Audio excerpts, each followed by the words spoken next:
사람들에게 널리 사랑받는 대중가요 중에 그 가시나무라는 노래가 있습니다. 아마 우리 성도님들도 잘 아실 겁니다. 이 가시나무라는 노래는 조성모 씨가 불렀죠. 그래서 우리나라 100대 노래에도 선정이 될 만큼 아주 인기가 많은 그런 곡입니다. 저도 이 노래를 참 좋아합니다. 근데 원래 이 노래는 하덕규 씨가 지은 노래입니다. 하덕규 씨는 지금 이제 목사님이 되신 분인데 이 노래를 지을 때 자신의 그 심정, 자신의 그 내면, 하나님을 믿음에도 불구하고 아직까지 변화되지 못하고 내면의 이기심과 욕망들 때문에 그 갈등하고 번민하는 그 심정을 노래했다, 노래로 만들었다라고 이렇게 밝히고 있습니다. 가사가 이렇습니다. 간단하게 제가 말씀드리면 내 속에 내가 너무도 많아 당신의 쉴 곳 없네. 내 속엔 헛된 바램들로 당신의 편할 곳 없네. 내 속엔 내가 어쩔 수 없는 어둠, 당신의 쉴 자리를 뺏고 내 속엔 내가 이길 수 없는 슬픔, 무성한 가시나무 숲 같네. 첫 가사가 내 속엔 내가 너무도 많아 당신의 쉴 곳이 없네. 이렇게 가사가 되어 있습니다.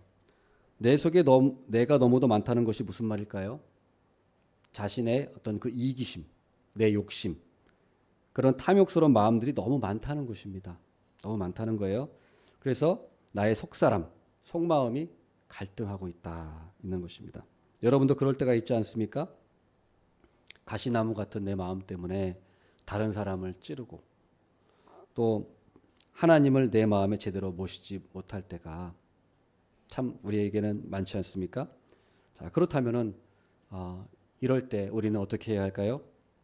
그것은 내 마음에 명령을 내려야 합니다. 내 마음에 명령해야 돼요. 자, 오늘 뭐라고 되어 있습니까? 1절에 내 영혼아 여호와를 송축하라. 내 속에 있는 것들아 다 그의 거룩한 이름을 송축하라 하면서 자신에게 내 영혼에게 명령하고 있는 거예요. 내 속사람에게, 내 속마음에게 명령할 수 있어요. 어떻게 명령하느냐? 내 자신에게 이 하나님 말씀을 들려주는 거예요. 하나님 명령을 내리는 거예요, 나에게. 명령하는데 이 명령이 내 말이 아니라 그냥 내가 생각해서 하는 말이면 아무 의미가 없겠죠. 물론 그것도 조금 도움이 될 거예요. 그러나 이 명령이 하나님의 명령이에요. 하나님의 명령을 나에게 명령하는 거죠. 하나님의 명령을. 그래서 하나님의 명령, 하나님 말씀이죠. 하나님의 말씀, 하나님의 명령. 이 하나님의 명령을 나에게 명령해야 돼요. 어떤 명령입니까? 바로 하나님을 찬양하라는 명령이에요. 내 영혼아 여호와를 찬양하라. 이 명령. 왜요? 하나님이 우리에게 찬양하라고 명령을 내리셨어요. 이건 명령이에요, 명령. 그렇기 때문에 내 자신에게 그 명령을 들려줘야 돼요. 하나님의 명령을 들려줘야 돼요. 이게 하나님 명령이구나. 그래서 내 속마음에게 내 영혼아 여호와를 송축하라. 내 속에 있는 것들아. 그러니까 내 마음의 어떤 그런 이기심, 탐욕기, 부패한 마음, 이 마음 속에 명령을 내려야 돼. 하나님을 송축해라, 찬양해라. 그러면 이것은 내가 지어낸 말이 아니라 하나님의 명령이기 때문에 이것은 효과가 있어요. 내가 하나님의 성령이 내 안에 계시다면 이 명령은 효과가 있어요. 이 명령을 들을 때 효과가 나타나는 거예요. 그래서 이 명령을 자꾸 나한테 일깨워줘야 돼요. 나에게 명령해서 나에게 일깨워줘요. 그것이 바로 우리가 영적 전쟁에서 이기는 방법이에요. 우리는 아둔해서 우리 마음은 죄로 빠지고 잘못된 길로 빠질 때가 너무도 많습니다. 그래서 하나님 명령을 듣지 않으면 금세 내가 하고 싶은 대로 하고 곁길로 빠져요. 이스라엘 백성들 보십시오. 홍해 바다를 마른 땅같이 건넜습니다. 그 엄청난 기적을 경험했음에도 불구하고 건너고 나서 얼마 지나지 않아서 며칠 지나지 않아서 바로 애굽으로 돌아가고 싶다고 불평하고 불만 가지고 있는 그런 모습을 우리는 알고 있지 않습니까? 또 모세가 시내산에 올라가서 하나님께 금식하며 기도하고 있는데 그 백성들은 시내산 밑에서 황금 송아지를 만들어서 그 40일을 기다리지 못하고 언제 내려오냐 하면서 우상을 만들어 섬기는 게 바로 백성들이에요. 이것이 우리들의 모습이에요. 우리들의 모습. 그렇기 때문에 우리는 이렇게 연약하고 이렇게 우리는 악한 성향으로 가득하기 때문에 늘 우리는 하나님의 명령, 하나님의 말씀으로 내 자신을 일깨워줘야 돼요. 자꾸 들려줘야 돼요. 하나님 말씀을 내 마음에. 그래서 하나님을 찬양해라, 하나님께 감사해라, 이것을 자꾸 명령을 내려야 됩니다. 이거는 명령입니다. 선택사항이 아니에요. 명령이 뭔지 아시죠? 명령은 무조건 거기는 복종만 해야 되는 거예요. 안 하면 불복종인 거예요. 이건 선택사항도 아니고 하나님께서 우리에게 좀 해줄래? 좀 해줬으면 좋겠다 부탁하거나 애원하시는 것도 아닙니다. 그래서 우리에게 찬양해라. 찬양해라. 이렇게 명령하신 거예요. 명령. 그래서 우리는 그 명령을 따라야 돼요. 아침에 일어날 때 우리가 그렇죠? 아침에 일어날 때도 일어날까 말까 고민하면 어떻게 됩니까? 일어날까 말까 고민하면 반드시 다시 자게 돼 있어요. 아침에 깼을 때 무조건 일어나야지 하고 생각해야 일어나죠. 예. 무조건 일어나야. 망설임 없이 일어나야 됩니다. 그리고 그렇게 하면 오히려 더 힘들지 않아요. 예. 오히려 막 일어날까 말까 막 그러면 더 고통스럽고 더 힘들어지고 더 피곤해지는 겁니다. 교회 오늘 나올까 말까? 오늘 주일인데 나올까 말까? 11조를 할까 말까? 이러면은 더 힘들어지는 거예요. 이것은 하나님의 명령이에요. 명령. 하나님을 찬양하라는 명령은 그러면 뭐 하루 종일 찬양만 하라는 것입니까? 그것이 아닙니다. 찬양하라는 명령은 단지 뭐 CCM을 부르거나 들으라는 그 말이 아니에요. 단지 뭐 노래를 계속 하루 종일 찬양만 해라. 그것이 아닙니다. 그 무엇입니까? 우리 마음이 영혼이 항상 하나님을 높이라는 거예요. 하나님을 높이고 우선순위를 하나님께 두어서 하나님을 높이고 또 하나님을 감사하라는 거예요. 하나님께 감사. 늘 마음에 그 마음을 가지고 있으라는 거예요. 하나님께 찬양하는 마음, 하나님께 감사하는 마음, 하나님을 높이는 마음을 늘 갖고 있으라는 거예요. 우리가 뭐 CCM을 계속 듣는다. 들어도 그게 단지 내 흥과 내 위로만을 위한 것이라면 그게 무슨 의미가 있겠습니까? 그런 것이 아니라 우리의 마음이 하나님을 항상 찬양해야 된다는 거예요. 항상 높여야 된다는 거예요. 그리고 하나님을 찬양하는 핵심은 무엇이냐? 바로 하나님의 은택을 잊지 않는 것입니다. 2절 말씀 한번 보겠습니다. 2절 다 같이 한번 읽어보겠습니다. 내 영혼아 여호와를 송축하며 그의 모든 은택을 잊지 말지어다. 뭐라고 되어 있습니까? 여호와를 송축하며 그리고 그의 모든 은택을 잊지 말아라. 그의 모든 은택을 잊지 말아라. 자, 여기서 중요한 게 뭐냐면 하나님은 찬양하라 라고 명령하셨지만 왜 찬양해야 되는지를 분명히 우리에게 가르쳐주고 계세요. 그냥 무조건 군대식으로 앞뒤 뭐 모르고 그냥 찬양하라고 그러니까 그냥 찬양한다? 그것이 아니에요. 그것이 아니라 하나님은 찬양하라고 명령해 놓으시고 우리가 왜 찬양해야 되는지 그것에 대해서 우리에게 분명히 그 이유를 가르쳐주고 계시는 거예요. 간단하게 제가 오늘 말씀을 통해서 그 세 가지를 말씀을 드리겠습니다. 하나님께서 우리에게 찬양해야 될 이유는 사실 차고 넘쳐요. 엄청나게 많아요. 우리가 찬양해야 할 이유는. 그러나 오늘 본문 말씀에 근거해서 세 가지만 제가 간단하게 말씀드리겠습니다. 첫 번째로는 하나님이 우리에게 주신 그 찬양의 이유는 뭐냐? 하나님이 주신 은택이 있는데 첫 번째 은택이 죄사함의 은택이에요. 3절 보겠습니다. 그가 내 모든 죄악을 사하시며 내 모든 죄악을 사하시. 우리의 죄사함의 은택을 말씀하는 거예요. 여러분 죄를 용서받는 것이 얼마나 큰 축복인지 우리가 그것을 알아야 합니다. 우리가 죄를 용서받은 것이 얼마나 큰 복인지 하루 종일 말해도 우리는 모자라요. 그 이유, 우리가 죄를 용서받은 것이 얼마나 큰 복인지 그 이유는 너무 많아요. 여러분 사람이 죽기 직전에 가족들에게 하는 말 중에 어떤 말을 가장 많이 할까요? 여러 가지가 있겠지만 그 중에 하나가 미안해, 용서해줘 이거예요. 사랑한다는 말도 있죠. 그러나 그 전에 미안해, 용서해줘. 아빠로서 엄마로서 또 자식으로서 내가 참 더 사랑해 줬어야 되는데, 더 챙겨주고 도리를 다했어야 되는데 그러지 못한 것에 대해서 안타까운 마음을 가지고 용서를 빌고 싶은 마음이 있는 거예요. 죽기 전에 그런 거예요. 그리고 용서를 받고 싶은 거예요.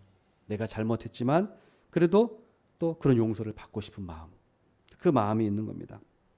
그래서 가족들에게 미안해, 용서해줘 라고 말을 하는데, 그때 만약에 가족이 나는 당신을 절대 용서할 수 없어, 그러면 어떨까요? 죽음을 앞둔 사람에게보다 그것보다 더 큰 아픔이 되는 말은 없겠죠. 그러나 우리 하나님께서는 우리에게 그런 죄사함의 은택을 주셨어요. 마지막 사형수라는 책을 얼마 전에 읽은 적이 있습니다. 마지막 사형수. 우리나라 이제 사형을 안 내리잖아요. 근데 마지막으로 사형된 게 1997년도에 마지막으로 사형이 내려졌습니다. 1997년 12월 달에. 근데 그 마지막에 사형을 당한 사람이 사형 선고를 받고부터 자기가 이제 자신의 인생을 썼어요. 그 책으로 나온 게 있어요. 그 사람의 이름은 김용재라는 사람인데 그 사람이 책을 썼습니다. 그 사람이 1991년도에 어떤 죄를 저질렀냐면은 여의도 광장에, 저는 잘 기억이 안 나요, 어려가지고. 근데 여의도 광장에 차를 돌진해가지고 차를 끌고 가서 시속 100km로, 그 여의도 광장에 옛날에 자전거 롤러 스케이트장이 있었잖아요.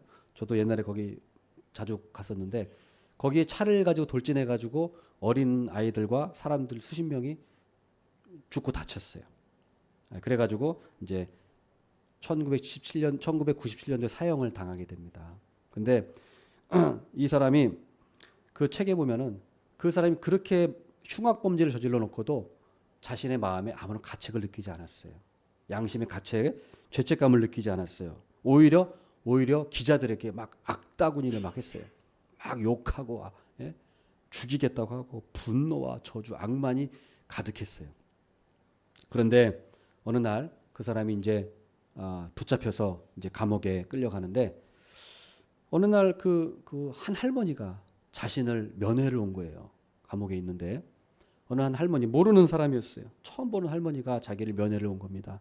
그래서 누군가 하고 이제 어제 나갔는데 그 할머니가 그 사형수에게 먹을 것 주고 따뜻한 옷도 지어서 넣어주고 그 다음에 영치금도 주고, 그리고 자신이 크리스찬인데 사형 선고 내리지 않도록 기도했다고 자기가 그렇게 얘기했습니다. 그런데 알고 보니 그 할머니가 누구였느냐? 여의도 광장에서 치어 죽은 그 어린 아이의 할머니였어요. 그 할머니는 크리스찬이었어요. 그래서 자기가 크리스찬이기 때문에 그 사형수를 위해서 기도한 거예요. 그리고 용서하면서 감옥까지 와가지고 면회하면서 자기가 용서해주고 기도하고 있다고 이렇게 얘기해 준 겁니다. 이날 이 마지막 이 사형수는 엄청난 충격을 받았습니다. 어떠한 사람의 마음도 그 흉악범의 마음을 녹이지 못했어요. 그러나 그 할머니의 용서가 그 단단한 그 돌덩어리 같은 그 차가운 마음을 녹인 것입니다. 그 이후로부터 이 김용재라는 이 마지막 사형수는 예수님을 받아들였어요. 물론 그 이후에 또 여러 가지 또 전도도 받고 이렇게 했지만 어쨌든 그 이후로 이 사람은 하나님의 자녀가 되어서 사형당할 때까지 한 6년 정도를 감옥에 있으면서 회개하면서 살았습니다. 그렇습니다. 여러분, 죄사함을 받는 것은 이렇게 엄청난 일이에요. 죄사함을 받는 것만이 사람을 바꿀 수 있어요. 어떠한 것도 사람을 바꾸지 못해요. 죄 용서가 사람을 바꾸고 그 사람에게 큰 그런 은총이라는 사실입니다. 우리 모두는 죄사함의 은총을 받은 사람들이, 그 은총이 우리를 감싸고 우리를 그 은총 때문에 우리가 이렇게 살아가는 줄을 믿습니다. 그 다음에 어떤 은택이냐? 병고침의 은택이에요. 3절 말씀 보겠습니다. 3절 하반절에 보면 내 모든 병을 고치시며, 내 모든 병을 고치시며라고 말씀하겠습니다. 병고침의 은택을 말합니다. 이것은 단지 기적적인 병고침만을 말하는 것이 아니에요. 이것은 약으로 낫는 것도 포함되고 수술을 통해서 낫는 것도 포함되고 심지어 자연적으로 낳는 것도 포함되는 거예요. 예전에 제가 우리 애가 갓난아기 한 돌도 안 됐을 때인 것 같아요. 몇 개월 한 5, 6개월 됐을 때 갑자기 열이 한 40도까지 올랐어요. 큰 애 처음 첫 아기가 났는데 처음으로 이런 일을 겪어서 당황해서 얼른 그리고 마침 우리 집 근처에 그 종합병원이 큰 종합병원이 있어서 거기 바로 응급실에 갔어요. 그때 뭐 한 12시인가 1시인가 그랬던 것 같아요. 그래가지고 응급실에 가서 이제 치료를 받으려고 했는데 그 의사가 있었어요. 근데 의사가 그 어떤 치료를 하느냐 아이 옷을 다 벗기고 아이 옷을 다 벗긴 다음에 찬물을 거기다 끼얹어 주더라고. 그래서 충격을 받았어요. 뭐야 이거 병원에 왔는데 뭐 하는 거지? 뭐 이렇게 약을 주거나 뭐 주사를 놓거나 뭐 링거를 놓는 게 아니고 아무것도 안 하고 그냥 옷 빨개 벗겨가지고 찬물을 끼얹어 주고 있는 모습을 보면서 아니 21세기에 이게 이 의학이 발달한 시대에 이렇게 치료를 하나? 저 그 충격을 받은 적이 있어요. 이렇게 원시적인 방법을 쓰나? 근데 이것은 원시적인 방법이 아니고 이게 자연스러운 방법이에요. 이게 자연스러운 방법. 이게 바로 하나님의 은총이 하나님의 은총. 성도 여러분, 우리 건강하시다면 우리 하나님께 감사하십시오. 병에 걸린 다음에 병을 고쳐주는 것도 하나님의 은혜지만 병에 안 걸린 것 자체가 또 하나님의 은총이에요. 은택이에요. 저는 살아있다는 것에 놀라울 때가 많습니다. 살아있다는 것 자체에 놀라울 때가 많아요. 자녀들을 보면서도 그렇습니다. 이 세상에 얼마나 위험한 일이 많습니까? 널린 게 위험한 일이에요. 널린 게 위험해요. 어떤 일이 어떻게 일어날지 아무도 모릅니다. 위험한 일 너무도 많아요. 교통사고도 있고 학교에서 어떤 일이 일어날지도 모르고 길 가다가 일어날지 모르고 그래요. 그런데 아무 일 없이 하루를 살았다? 그건 참으로 놀라운 일입니다. 놀라운 일이에요. 또한 병에 걸렸더라도 여러분 하나님께 기도하십시오. 성경에서는 병 낫기를 위해서 기도하라고 말씀하고 계십니다. 하나님은 기도를 들어주십니다. 때로는 기적적인 방법으로 고쳐주시기도 합니다. 때로는 자연스럽게 고쳐주시기도 해요. 어쨌든 기적적인 방법을 쓰던 자연스러운 방법을 쓰던 하나님은 우리를 돌보시고 치료하시는 하나님이십니다. 이러한 믿음이 우리에게 있기를 원합니다. 아멘. 세 번째로 어떤 은택이냐? 다시 일어날 새 힘을 주시는 은택이에요. 5절 말씀 보겠습니다. 5절. 좋은 것으로 내 소원을 만족하게 하사 내 청춘을 독수리같이 새롭게 하시는도다. 다시 일어날 새 힘을 주시는데 독수리가 새롭게 되는 것처럼 독수리가 하늘에 올라가는 비상하는 때 그 힘, 그와 같은 힘을 우리에게 주신다는 거예요. 독수리를 보세요. 독수리는 어떻습니까? 자유자재로 위로 올라갔다가 쫙 내려갔다가 위로 쫙 올라가고 이게 독수리는 가능하잖아요. 그러니까 자유자재로 내려갔다가 올라가는 게 자유자재로 마음껏 창공을 날아다니는 그 힘이 있어요. 독수리. 그 동물의 왕국에도 보면은 그 먹이를 그 독수리가 낚아채는데 진짜 그 사슴을 독수리가 낚아채는 걸 본 적이 있어요. 사슴. 얼마나 그 큰 자기 몸뚱아리보다 몇 배나 더 큰 그 사슴을 독수리가 내려와 가지고 발로 등을 콱 집은 다음에 이렇게 들고 날아가더라고요. 그 무거운 거를 독수리가. 사슴까지도 발톱으로 다 잡아가는 그러한 힘이 있는 거예요. 하나님께서 우리에게 그런 새로운 힘을 주신다는 것입니다. 이사야 40장 31절에 오직 여호와를 앙망하는 자는 새 힘을 얻으리니 독수리가 날개치며 올라감 같을 것이요. 또 잠언 24장 16절 대저 의인은 7번 넘어질지라도 다시 일어나려니와 악인은 재앙으로 말미암아 엎드려지느니라. 의인은 7번 넘어질지라도 다시 일어납니다. 그러나 악인은 재앙을 한 번 만나도 엎드러진다라고 말씀하고 있어요. 제가 금요기도회 때도 말씀을 전했습니다마는 바로 아하시아 왕이 그랬죠. 아하시아 왕은 왕이 되자마자 다락에서 떨어져 가지고 그 자리에 누워버렸습니다. 침대에. 그리고는 일어나지 못하고 죽어버렸어요. 거기서 회개하고 다시 하나님께 새 힘을 얻을 수 있었음에도 불구하고 엘리야를 선지자를 보내서 하나님께서 그 아하시아에게 경고를 했음에도 불구하고 아하시아는 그냥 한 번 재앙을 만나서 그냥 더 이상 일어나지 못해 버렸어요. 그냥 끝났어요. 왜 그렇습니까? 하나님을 경외하지 않았어요. 겸비하지 않았어요. 회개하지 않았어요. 그렇기 때문에 일어나지 못한 겁니다. 여러분, 의인은 7번 넘어질지라도 다시 일어납니다. 왜 그렇습니까? 하나님을 앙망하기 때문이에요. 하나님을 앙망하는 그 독수리 날개침이 올라간 것 같은 힘을 바라고 그 힘을 얻기 때문입니다. 예, 정말 그래요. 우리 의인들은 아무리 넘어져도 다시 일어납니다. 하나님이 힘을 주세요. 힘을 주세요. 기도하면 힘을 주시고 또 내가 예상하지 못했던 그 힘을 공급해 주시는 것이 바로 우리 하나님이심을 믿으시기 바라겠습니다. 말씀을 맺겠습니다. 우리 하나님을 찬양하고 감사해야 합니다. 하나님을 찬양하는 것은 명령이에요. 명령. 해야 돼요. 나에게 명령해야 돼요. 내 마음속에 명령해야 돼요. 아무개야 누구야? 하나님을 찬양해라. 하나님에 감사해라 하고 자신에게 명령을 내리십시오. 그리고 단지 아무 이유 없이 그렇게 하는 것이 아니라 하나님은 찬양해야 될 그런 이유를 우리에게 말씀해 주셨어요. 첫 번째로 죄사함의 은택을 베풀어 주셨기 때문이에요. 그 다음에 병고침의 은택을 주시기 때문이에요. 마지막으로 다시 일어날 새 힘을 주시는 은택을 우리에게 주시는 분이기 때문이에요. 이 외에도 더 많이 있지만 우리가 이 말씀을 기억하면서 하나님의 명령대로 우리가 하나님께 찬양 드리는 우리 모두가 되기를 바라겠습니다. 아멘.